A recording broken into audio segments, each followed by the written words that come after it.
ॐ नमः सिद्धेभ्यः। ॐ नमः सिद्धेभ्यः। नमः श्रीवर्धिमानाय निर्धूतिकलिलात्मने सालोकानां त्रिलोकानां यदि विद्यादर्पुणायते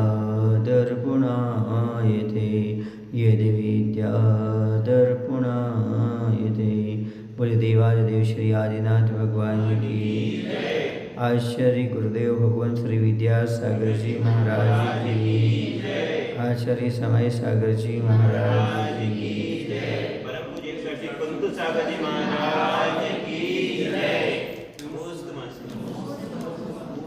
मार्गणा का प्रकरण चल रहा है, जिसमें योग मार्गणा तक हो गई थी। वचन योग और मन योग के चार भेद होते हैं।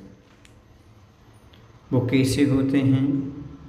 तो पदार्थ को कहने या विचारने के लिए जीव के सत्य असत्य उभय अनुभव चार प्रकार के वचन और मन की जो प्रवृत्ति होती है, उसी क्रम से सत्य वचन योग, सत्य मन योग आदि को लेकर के चार प्रकार के हो जाते हैं, मन से भी और वचन से भी।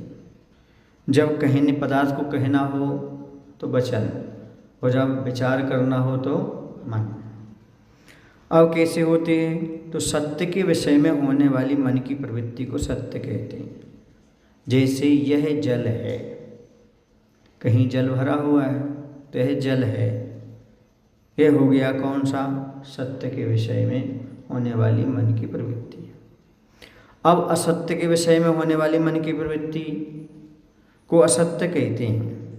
जैसे मृग मरीचिका को जल कहना। मृग मरीचिका समझते हो?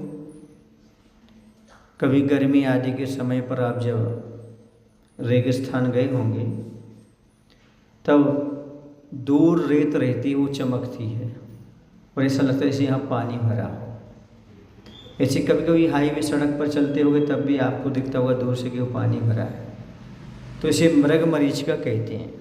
जो हिरण होता है वह पानी पाने के लिए भागता है, वो पानी भरा है। मृग माने होता है हिरण। हिरण भागता है, पर वहाँ पर चमक दिखती है, पास में पहुँचता तो समाप्त, पर आगे चमकने लगता तो पानी दिखने लगता है।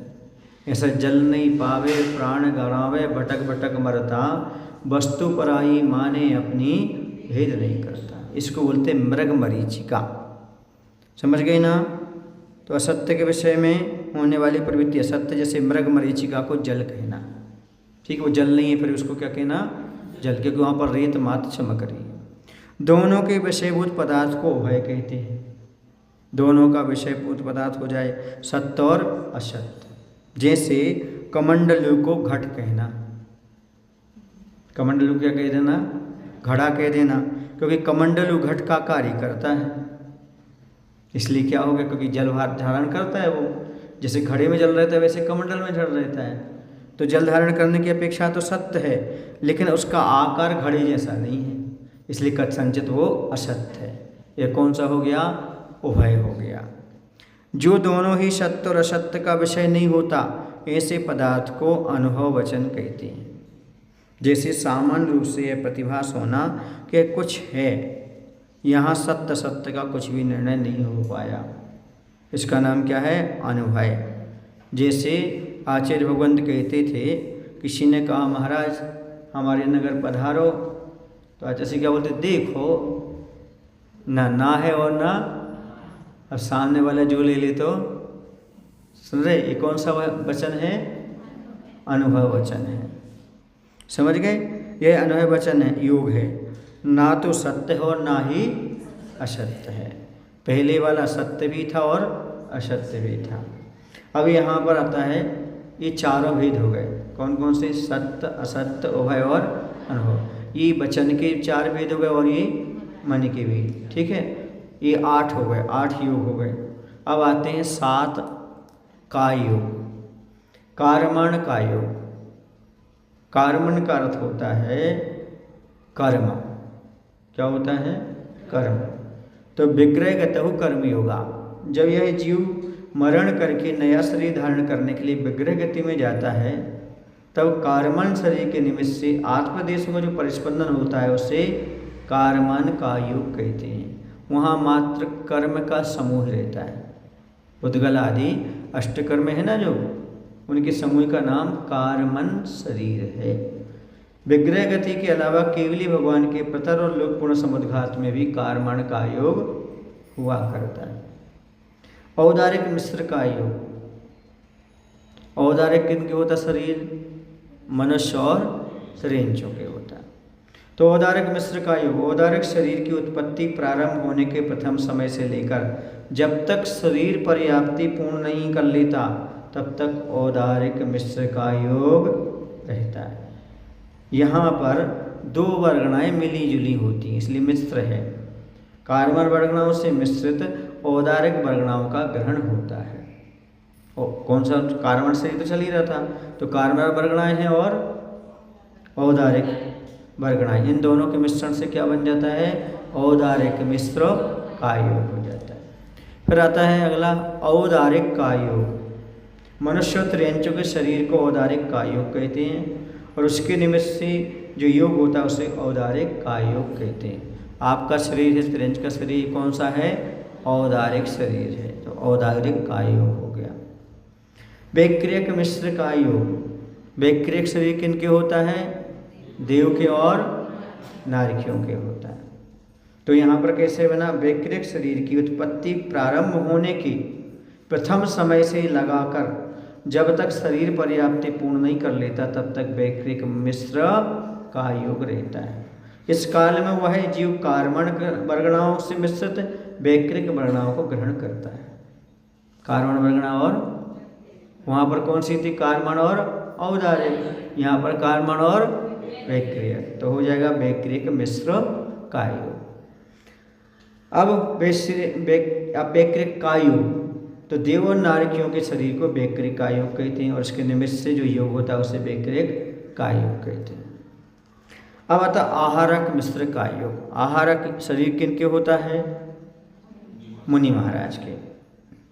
तो देव और नारिकियों वाली बात हो गई। अब आहारक शरीर की उत्पत्ति होने के प्रथम समय से लगाकर जब तक शरीर पर्याप्ति पूर्ण नहीं हो जाती तब तक आहारक मिश्र का योग होता है। उसके निमित्त से जो योग होता है वहाँ आहारक मिश्र का योग होता है। यहाँ पर कौन सी 2 वर्गणाएँ होंगी? कार्मण काय होंगी, विग्रहगति में थोड़ी है। मुनि महाराज हैं औदारिक, ठीक है ना। इसमें औदारिक वर्गणाओं से मिश्रित आहारक वर्गणाओं को ग्रहण करेगा। जो शरीर वर्तमान में कौन सा है? औदारिक है। और कौन से शरीर के लिए हो रहा है? आहारक। दोनों का मिश्र हो जाएगा तो क्या हो जाएगा? आहारक मिश्र का योग, ठीक है ना। इसमें कौन सी 2 वर्गणाएँ रहेंगी? औदारिक और आहारक। समझ ना आप? हाँ, कार्मण नहीं कहना, क्योंकि कार्मण कहाँ है? दूसरे शरीर को प्राप्ति के लिए। तो वह कहाँ घटित होगा? वो औदारिक में घटित होगा और वैक्रियक में घटित होगा। लेकिन आहारक में तो औदारिक और आहारक 2 वर्गणाएँ का मिश्रण होगा। अब इसके बाद आता है आहारक का योग। तो आहारक का योग कहाँ होगा? छठे गुण स्थानवर्ती मुनि के सूक्ष्म तत्व के विषय में जिज्ञासा आदि कारण होने पर उनके मस्तिष्क से एक हाथ का सफ़ेद रंग का पुतला निकलता है। वह जहाँ कहीं भी केवली भगवान या शुद्ध केवली होते हैं वहाँ अपनी जिज्ञासा का समाधान करके वापस लौट आता है। इसे आहारक का योग कहते हैं। इसके निमित्त से होने वाले योग को आहारक का योग कहते हैं। तो आहारक शरीर होता है, एक हाथ का होता है, सफ़ेद रंग का होता है, समझ गए। और वह मस्तिष्क से निकलता है। कहाँ से निकलता है? हाँ, छठे गुण स्थानवर्ती मुनिराज की, ये कहलाता है आहारक का योग। अब इसके बाद आता है कब उत्पन्न होता है? उनके लिए 2-3 चीज़ें होती हैं तब, या संकट समाधान हो, या तीर्थ वंदना की इच्छा हो, इसी जीवों की कोई बराधना ना हो। इस प्रकार से उनके मस्तिष्क से एक हाथ का पुतला निकल करके अंतर्मुहूर्त काल में जहाँ केवली हों वहाँ हो करके आता है, जिज्ञासा समाधान बंधन आदि करके लौट करके फिर आ जाता है। ये कहलाता कौन सा? आरक का योग। इस प्रकार से योग मार्गणा के कितने वेद हो गए? 15 वेद हो गए। अब वेद मार्गणा के चलते हैं। वेद मार्गणा, उसके भेद कितने और गुणस्थान कौन कौन से हैं? वेद्यतिथि वेदा, जो वेदा जाए, अनुभव किया जाए, उसे वेद कहते हैं। वेद की अपेक्षा जीवों का परिचय करना सो वेद मार्गणा कहलाता है। वेद के मूल रूप से कितने भेद हैं? 3, स्त्री, पुरुष और नपुंसक वेद होते हैं। इनमें गुणस्थान 1 से 9 तक होते हैं। कितने होते गुणस्थान? द्रव्य वेद और भाव वेद की अपेक्षा तीनों वेद 2 प्रकार के होते हैं। ठीक है, द्रव्य और भाव की अपेक्षा से। वेद 9 कसाय के उदय से स्त्री की पुरुष अभिलाषा, पुरुष की स्त्री संबंधी अभिलाषा और नपुंसक की उभय रूप अभिलाषा को भाव वेद कहते हैं। कोई स्त्री है और पुरुष में रमण करने की इच्छा, ये स्त्री वेद कहलाएगा। ठीक है ना। पुरुष की स्त्री संबंधी अभिलाषा पुरुष वेद कहलाएगा, और नपुंसक की स्त्री पुरुष दोनों की भोग रूप अभिलाषा क्या कहलाएगी? नपुंसक वेद कहलाएगा। ठीक है ना। और द्रव्य से तो उनके अपने चिन्ह से पहचान होती है, बाहरी चिन्ह से। ठीक है। पुरुष वेद की जो कहना चाहिए, क्या बोलते हैं उसको, पुरुष वेद की जो वेदना होती है वो होती है तृण की आग के समान। तृण समझती ना, वो सारे तन के रखे, उनको जला दो, कितने सेकंड में? 10 सेकंड में समाप्त वेदना।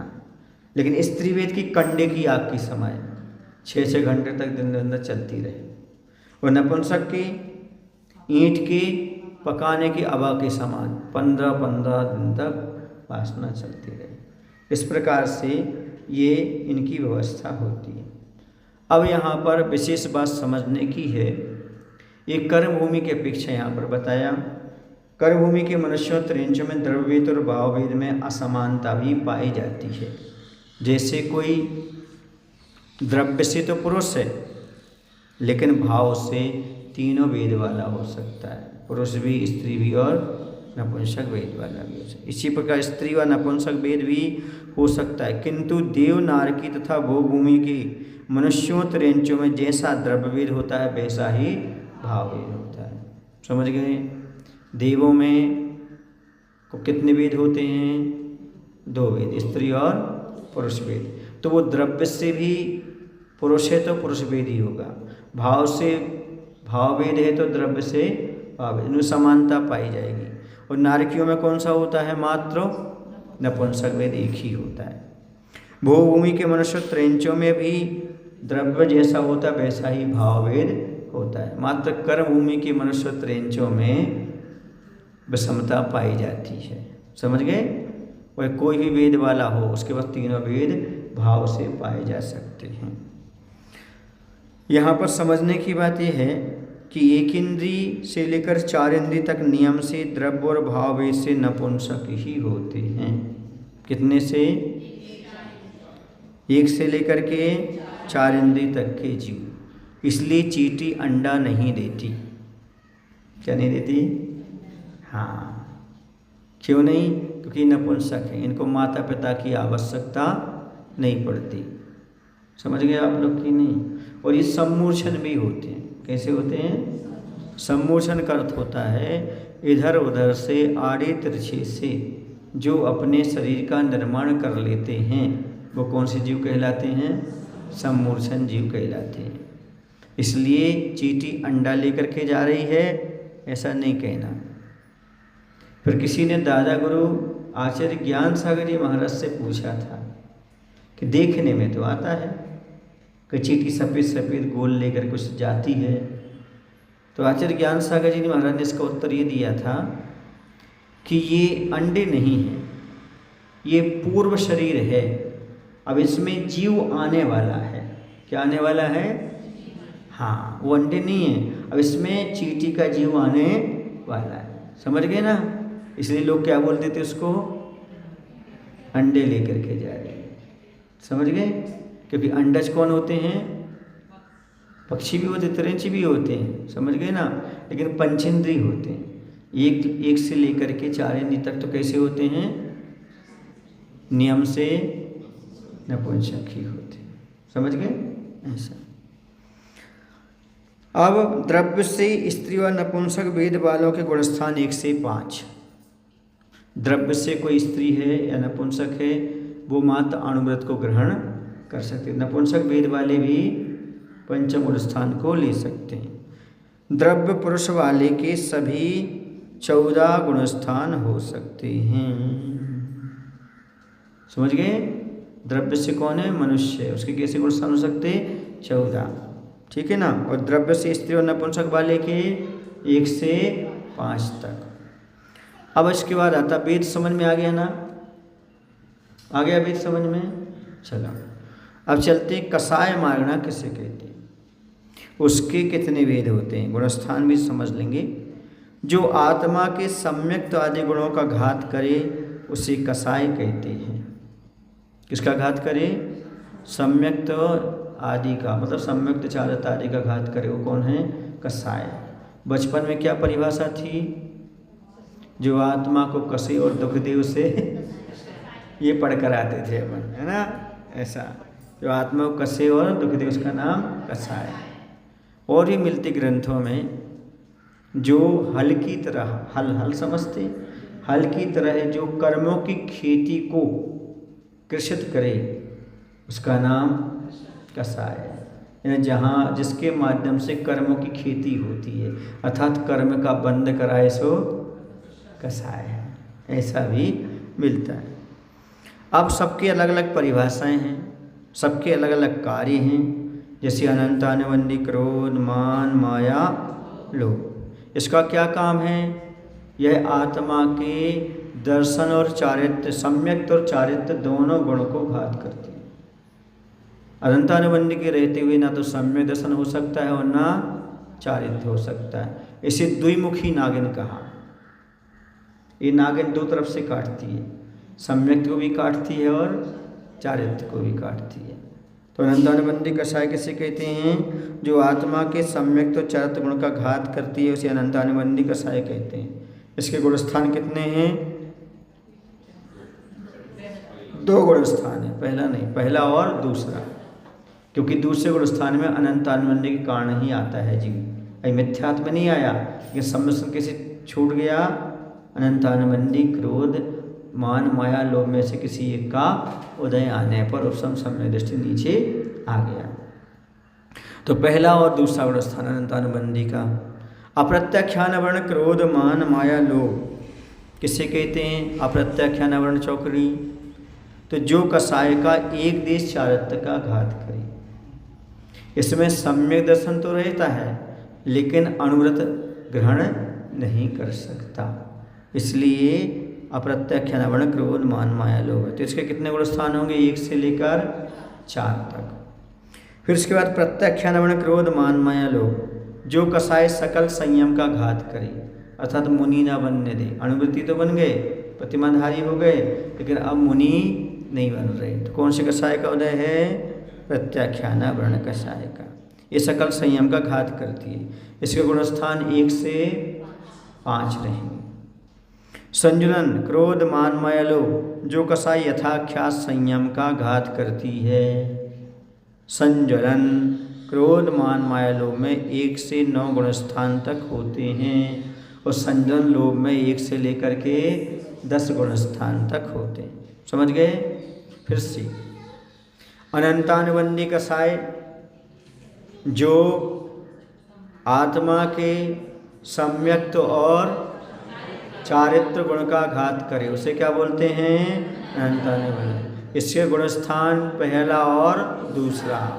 अप्रत्याख्यान वर्ण क्रोध मान माया लोभ, जो कसाय देश चारित्र का घात करे, इसके गुणस्थान कितने होंगे? 1 से लेकर के 4 तक। फिर आता है प्रत्याख्यान वर्ण क्रोध मान माया लोभ, जो कसाय सकल संयम का घात करे, इसके गुणस्थान 1 से लेकर के 5 तक रहेंगे। संजरण, क्रोध, मान, माया, लोभ, जो यथाख्यात चारित्र का घात करे।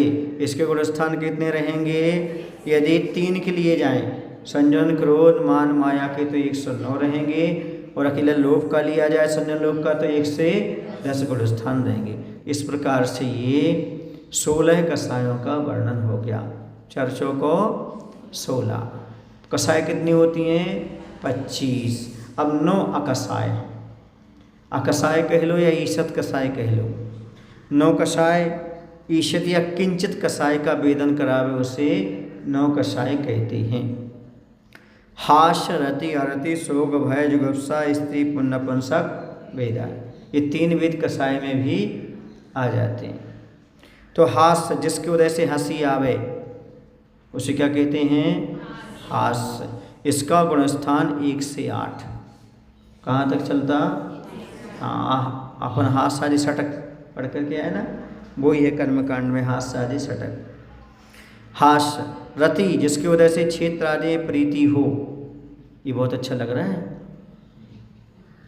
क्या है ये? रति, जिसके उदय से क्षेत्र आदि में प्रीति हो, 1 से 8वें गुणस्थान तक। अरति, जिसके उदय से क्षेत्र आदि में अप्रीति हो, यहाँ अच्छा नहीं लग रहा, चलो 1 से 8 गुणस्थान कौन से रहेंगे? 1 से 8। शोक, जिसके उदय से इष्ट वियोजक क्लेश हो, कोई इष्ट था अपना, उसका क्या हो गया? वियोग हो गया, तो ये कहलाएगा शोक, उसमें अपना ध्यान रखता है। एक पहले गुणस्थान से ये भी रहेगा 8वें गुणस्थान तक। भय, जिसके उदय से भय उत्पन्न हो, ये भी 1 से लेकर के 8वें गुणस्थान तक। जुगुप्सा, जिसके उदय से घृणा या गिलानी उत्पन्न हो, इसके भी गुणस्थान 1 से लेकर के 8 तक। ठीक है ना। फिर 3 वेद अपन पढ़ के आए हैं, स्त्री, पुण्यपुंसक पहले ही पढ़ के आए हैं। इनकी गुणस्थान कितने? 1 से 9 तक। ठीक है ना, समझ में आ गया? स्त्री वेद, पुरुष वेद और नपुंसक वेद। अब चलिएगा फिर से लगा लेते हैं। हास, रति, अरति, शोक, भय और जुगुप्सा, इनके गुणस्थान 1 से 8। स्त्री, पुण्यपुंसक वेद के गुणस्थान 1 से 9। ठीक है, चलो अब यहाँ पर थोड़ा सी विशेषता समझ लो कैसी होती है। तो जहाँ पर अनंतानुबंधी कसाय है वहाँ पर नियम से अप्रत्याख्यानावरण, प्रत्याख्यानावरण और संजुलन कसाय भी रहती है। समझ गए? फिर धीरे धीरे क्या होता है, एक एक कम होती जाती है। इसी प्रकार जहाँ अप्रत्याख्यानावरण कसाय है, अनंतानुबंधी के को हटा दिया, अब कौन सी प्रत्याख्यानावरण कसाय, वहाँ पर 2 बात की रहेंगी, प्रत्याख्यानावरण और संजुलन रहेगी। ठीक है ना।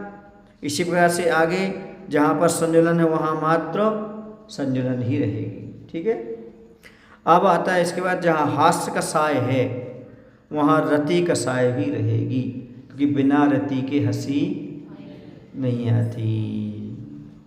इसी प्रकार जहाँ शोक कसाय है वहाँ अरति कसाय भी है। जहाँ भय और जुगुप्सा कसाय है उनमें से कोई एक या दोनों कसाय से रहित भी हो सकता है। किसमें? भय और जुगुप्सा में। दोनों एक साथ भी रह सकती हैं, एक भी रह सकती है, और दोनों ना भी हो तो रह सकता है। ये किसकी व्यवस्था हो गई? 25 कसाय। अब आता ज्ञान मार्गणा। ज्ञान किसे कहते हैं? जो जानता है वह ज्ञान है, जो जानता है उसका नाम क्या है? ज्ञान है। ज्ञान की अपेक्षा से जीवों का परिचय करना सो ज्ञान मार्गणा है। ज्ञान मार्गणा के कितने वेद होते हैं?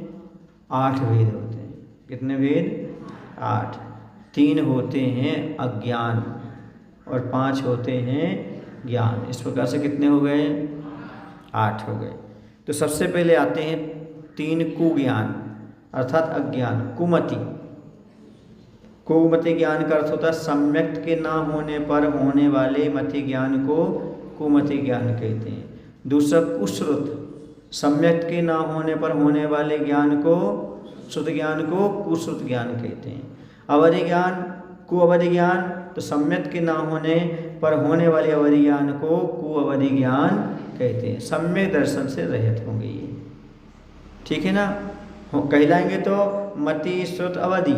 लेकिन कु क्यों लगा? क्योंकि इनके साथ सम्यक दर्शन नहीं है, इसलिए यह कुमति, कुश्रुत और कुअवधि ज्ञान हो गया।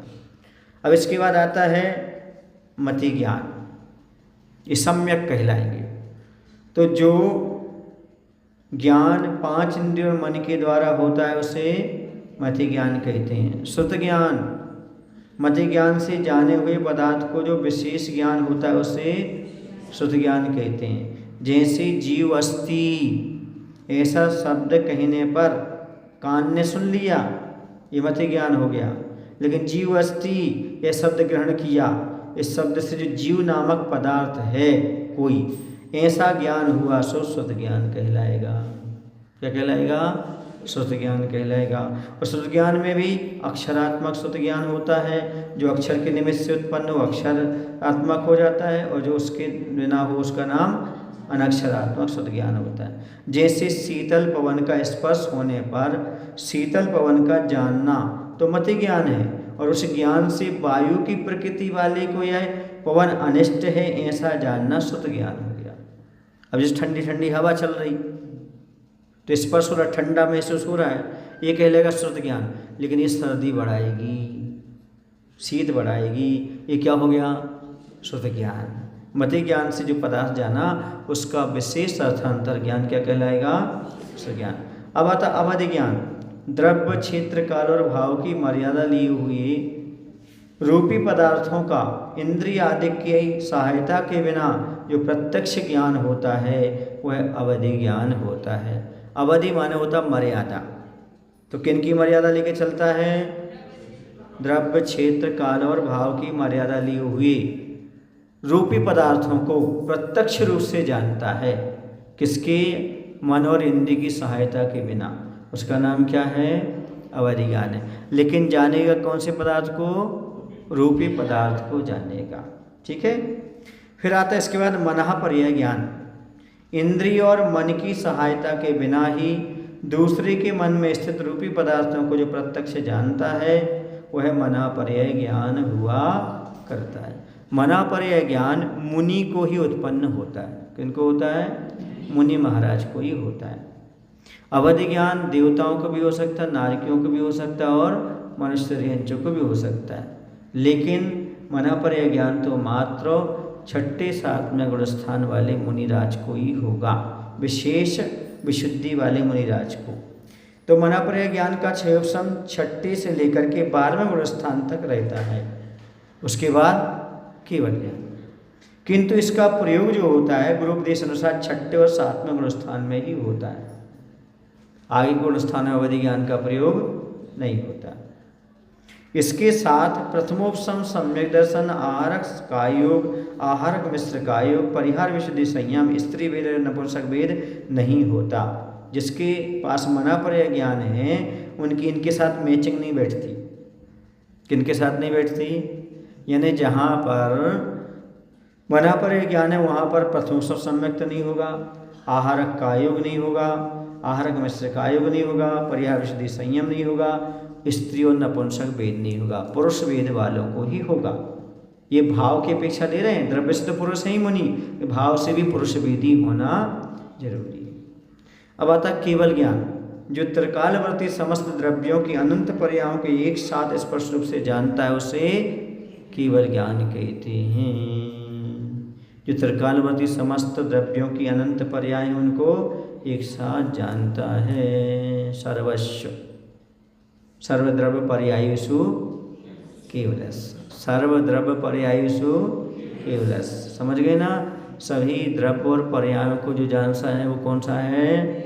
हाँ, जो असर्व पर्यायों को जाने वो मति आदि ज्ञान हो गया। अब कुमति, कुश्रुत और कुअवधि ज्ञान के गुणस्थान कौन से होंगे? 1 से हैं कुमति, कुश्रुत, कुअवधि हैं? नहीं, एक पहला और दूसरा गुणस्थान मात्र। कुमति, कुश्रुत, कुअवधि का गुणस्थान मात्र 1 और 2। ठीक है ना? मति, श्रुत और अवधि का 1 से 4 एक नहीं 4 से 12 कितना रहेगा, क्योंकि सम्यक के बिना होगा नहीं। और कब तक चलेगा, जब तक केवल ज्ञान नहीं हुआ। तो 4 से कितने होंगे 12, और मनापर्य ज्ञान का 6 से 12, क्योंकि मुनि महाराज से उत्पन्न होगा। और कहाँ तक चलेगा, मुनि महाराज तक ही चलेगा, पर केवल ही हो जाएंगे। केवल ज्ञान 13वें 14वें और सिद्धों में भी, समझ गए। अब फिर से ले लो, कुमति, कुश्रुत, कुअवधि ज्ञान पहले और दूसरे। 1 से 2 क्यों कह रहे हैं, पहले और दूसरे, ठीक है ना। और इसके बाद आता है मति, श्रुत और अवधि ज्ञान 4 से 12 हो जाएगा। मनापर ज्ञान 6 से 12 रहेगा। केवल ज्ञान 13वें 14वें और सिद्धों में भी रहेगा, ठीक है ना। इस प्रकार से जो ज्ञान मार्गणा में तीसरा गुणस्थान नहीं आता। कौन सा गुणस्थान नहीं आता, हाँ, तो तीसरे को ज्ञानी माने नहीं गया। तो अज्ञानी माने क्या, अज्ञान में भी नहीं लिया गया। तीसरे गुणस्थान वाले को ना ज्ञान में लिया गया ना खिचड़ी है वो, तो मिश्र ज्ञान कह सकते हो। कौन सा ज्ञान, इसलिए जो यहाँ भी पूछते हैं और देवी देवताओं को पूछते हैं उन्हें ज्ञानी नहीं कहा, समझ गए। अज्ञान में भी उनका नाम नहीं, और फिर किस में है, मिश्र, मिली जुली सरकार है। अब इसके बाद आता संयम मार्गणा। प्राणियों और इंद्रियों के विषय में अशुभ प्रवृत्ति का त्याग करना सो संयम है। संयम की अपेक्षा जीवों का परिचय करना सो संयम मार्गणा है, समझ गए। 2 प्रकार का संयम होता है, प्राणी संयम और इंद्रिय संयम। इसलिए बोल दिया प्राणी और इंद्रियों के विषय में अशुभ प्रवृत्ति का त्याग करना सो संयम है। असुहाद विनिवृत्ति, समझ गए ना। शुभे प्रवृत्ति, अशुभ से निवृत्ति होकर के शुभ में प्रवृत्ति करना, जान चारित्रम, इसी को चारित्र कहा गया है। तो इसके कितने भेद हो जाते हैं, 7 भेद हो जाते हैं। तो उसमें असंयम भी लिया जाता है क्योंकि मार्गणा है। असंयम जहाँ किसी प्रकार के संयम या संयम का अंश ना हो उसे असंयम कहते हैं। असंयम कहाँ तक चलेगा, इसके गुणस्थान 1 से लेकर के 4 तक, गुणस्थान बाद में लगा लेंगे। संयम सम्यक्त के साथ 5 पापों का एक देश त्याग करने को संयम कह लो, देशव्रत कह लो, व्रताव्रत कह लो। सामायिक चारित्र सर्वकाल में संपूर्ण सावध्य का त्याग करना, सावध्य माने पाप, सुन रहे, सर्वकाल में संपूर्ण सावध्य का त्याग करना सामायिक चारित्र है। छेदोपस्थापना चारित्र प्रमाद के निमित्त से वृत्तों में दोष होने पर भली प्रकाश उसको दूर कर अपने आप को पुनः उसी में स्थापित करना छेदोपस्थापना चारित्र है। परिहार विशुद्धि संयम प्राणी वध से निवृत्ति को परिहार कहते हैं। प्राणी वध के परिहार को, माने प्राणी वध जिससे ना हो उसका नाम है परिहार। इस युक्त शुद्धि जिस संयम में होती उसे परिहार विशुद्धि कहते हैं। अर्थात इनके शरीर से किसी भी जीव का घात नहीं होता। इस संयम वाले मुनि तीनों संध्या कालों को छोड़कर प्रतिदिन 2 कोस माने 6 किलोमीटर विहार करते हैं। प्रतिदिन का नियम रहता है। रात्रि में विहार नहीं करते, जबकि कोई जीव का घात नहीं होता, पर रात्रि में नहीं चलते। और 3 संध्या कालों को टाल के चलते हैं, सामायिक के काल को, हाँ, बाकी 6 को चल सकते हैं। परिहार विशुद्धि संयम के साथ आहारक का योग, आहारक मिश्र का योग, नपुंसक वेद, स्त्री वेद, मनापर्य ज्ञान और उपशम सम्यक्त नहीं होता। इनकी इसके साथ मैचिंग नहीं है। जहाँ पर ये होगा ये सब चीज़ें नहीं होंगी। अब जो किन को होता है परिहार विशुद्धि संयम, तो इनकी कंडीशन है जो 30 वर्ष तक घर में रहते हैं। कितने वर्ष तक? उसके पश्चात मुनि दीक्षा लेते हैं और तीर्थंकर के पादमूल में वर्ष पृथक तक प्रत्याख्यान पूर्व का अध्ययन करते हैं। ऐसे मुनिराज को परिहार विशुद्धि संयम प्रकट होता है। 30 साल तक दीक्षा नहीं लेते, घर में रहते हैं। 30 साल के बाद क्या लेंगे वो? दीक्षा लेंगे। दीक्षा लेने के बाद तीर्थंकर के पादमूल में रहेंगे। वहाँ पर कब कितने रहेंगे? वर्ष पृथक। पृथक्त माने 3 से 9 की संख्या को पृथक्त बोलते हैं। पृथक्त किसे बोलते हैं? 3 से 9 की संख्या को। वर्ष पृथक्त माने 3 से 9 वर्ष के बीच का काल। यदि यहाँ पर हो जाता माय पृथक्त तो 3 से 9 माय हो जाता। यदि पक्ष पृथक्त तो 3 से 9 पक्ष हो जाता। और दिवस पृथक्त तो 1 दिन से 9 दिन। यहाँ पर क्या है? वर्ष पृथक्त माने 3 से 9 वर्ष तक केवली के पादमूल में, तीर्थंकर के पादमूल में रह करके जो क्या करते हैं? प्रत्याख्यान पूर्व का अध्ययन करते हैं। ऐसे मुनि के परिहार विशुद्धि संयम प्राप्त होता है। समझ गए?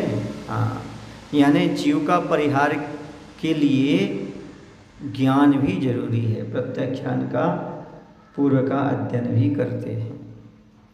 अब सूक्ष्म सांप्राय संयम, जिस संयम में लोभ कषाय अति सूक्ष्म रही गई उसे कल बताया था सूक्ष्म सांप्राय संयम। यथाख्यात संयम, यथा माने जैसा था वैसा प्राप्त हो जाना। क्या? आत्मा का स्वरूप। समस्त मोहिनी कर्म के उपशम या क्षय से जहाँ यथावस्थित आत्मस्वरूप की उपलब्धि हो जाए उसे यथाख्यात संयम कहते हैं। अब प्रत्येक के अपन गुणस्थान लगा लेते हैं। असंयम का गुणस्थान 1 से लेकर के 4 तक। संयमा संयम का गुणस्थान 5वां। एक गुणस्थान कौन सा? 5वां। सामायिक चारित्र का और छेदोपस्थापना चारित्र का 6 से 9। ठीक है। परिहार विशुद्धि का मात्र 6वां और 7वां। और सूक्ष्म सांप्राय संयम का मात्र 10वां। 10 तक नहीं, मात्र 10वां। और यथाख्यात संयम का 11 से लेकर के 14 तक। फिर से असंयम का 1 से 4। संयमा संयम का गुणस्थान मात्र 5वां। सामायिक चारित्र छेदोपस्थान चारित्र का 6 से 9। परिहार विशुद्धि संयम का 6वां 7वां। सूक्ष्म सांप्राय संयम का मात्र 10वां। यथाख्यात संयम का 11 से 14। ठीक है, चलिएगा। पर्याप्त इतना। बोलो महावीर भगवान की ओर पढ़ लें अभी, इतनी बहुत। बोधि समाधि पर